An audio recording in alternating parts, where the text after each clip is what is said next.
it's the kind of bike that you... The hell? Now, would I tell you to buy the Monster? Absolutely not. So, second bike, first bike, no. Second bike, third bike, yes. Now, for the Street Fighter,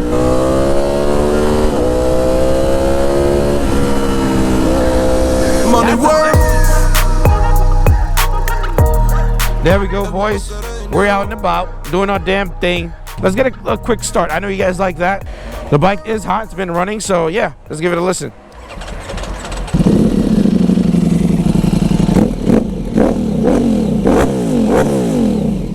All right. What's good? Mike is in the building.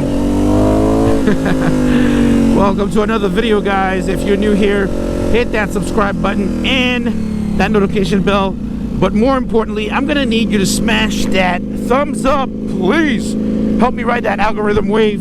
This is gonna help the channel tremendously because I've been gone for too long. But let's dive into it, man. Which one of these motorcycles are my favorite? It's a tough question to answer, guys, because they're all different. The Street Fighter is a super bike at heart and super comfortable. The Street Fighter is basically the all-around bike that you will ever need if you have one budget and you can't get the bike and you don't want to do anything else, unless you want to do like off-road, like you want to take your bike on trails. Like obviously it fails in that regard, but if you're looking for something that's going to be comfortable to cruise, to go on long road trips, to go to the track, to be able to keep up with any of your bike with any of your friends with super bikes, this is it. Comfortable, stylish, beautiful, but on the pricey side of things. Then again, if you're looking to buy this bike, I'm assuming you don't have an issue like buying the bike. So all around, one budget, this is your bike. Now, the Hyper 950 SP, 939 SP, they're the same bike, slightly different design. Those bikes, for me, they're just like city mob bikes, guys. All right? It's one of those things you spend money on because you're looking for a second or third bike, something that you're gonna be able to mob around and really just do hooligan stuff. It's not meant to go far. I mean, granted, you could go far with the bike. That's not what I'm saying at all. You could ride it far. You could do a lot of things with it. The bike requires you to gas it up frequently. You're pumping through gears constantly because it just bounces off the rev limiter all the time. So if you're out mobbing and you're just constantly having fun, you're just going through gears, busting wheelies, drifting, and sliding the back out. It's the kind of bike that you... The hell? Seriously? Just got real tonight, man. Almost got real for me, but it's all good. Yeah, so that's the kind of bike that you would want if you want to do that kind of stuff and not worried about like driving 50 to 100 miles with friends. You'd be basically gassing it up often. You'd be going through the gears a lot, so that means you're constantly modulating the clutch all the time to go through the gears, so it could be tiring or exhausting. So just keep that in mind. That's the one thing. But in the other side of the spectrum, the Ducati Monster, I've said it before, it's still one of my favorite bikes to have. It's ample amount of power for you to ride and enjoy yourself in a city environment. I've taken it to Bear Mountain, and people have taken that bike to the track. It's pretty flickable, it's very light. The bike does what it's supposed to do well. It's not a major powerhouse, but it does a lot of things well, and it feels good. It's one of the things that really got me with Ducati, to be honest. It feels good. The Monster has always felt good, like when it sounds, the way the engine shake, the characteristic. That bike does that really, really well.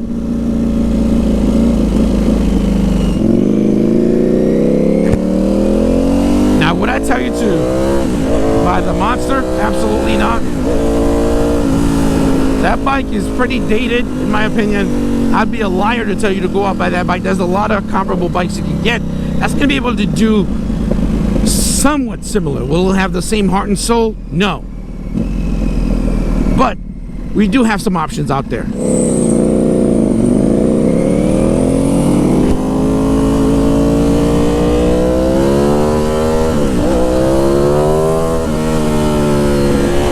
Yeah, absolutely not. I would not recommend it. It'd be a lie. Now, what I would recommend if you are going to get like a monster, I'm a little biased because I actually like this bike. I was considering getting it like an extra one if I could. A Monster 1200 S. That's the bike I'd recommend. It would not be the monster that I have, guys. All right, now let's talk about the Hyper. Would I recommend that? It's a yes and no answer to that one, guys, because it depends where you are financially. Is it a first bike? Is it a second bike? As the only bike? No.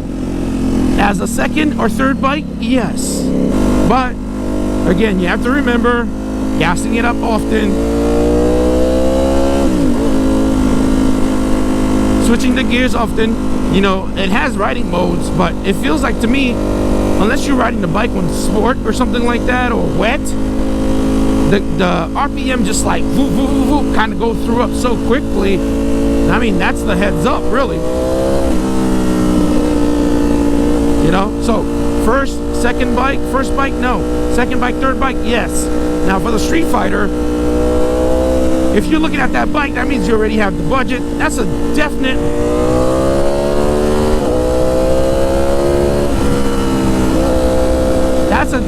yes. No, not even a thought about it. That's like hell's yeah. I guess I'm biased about that one only because, guys, I'm saying hell yeah because of the power, the styling. It's brand new. I'm a little biased, but if you're like a diehard L-twin, you know, that's not gonna be a hell yes because it's very different.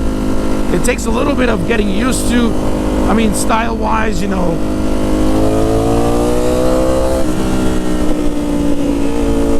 the riding style, hearing it, the L-twin is very different. So if you're not a diehard Ducati, like you want the L-twin sound, the feel, Street Fighter hells yeah, man, you know? As I mentioned a little bit earlier, guys, I truly love doing these videos. I'd really, really appreciate it if you could smash that thumbs up, go to another video, watch it and enjoy it, and help me ride the algorithm wave so I can get the channel back to where it needs to go. And I'll catch you guys on the next video.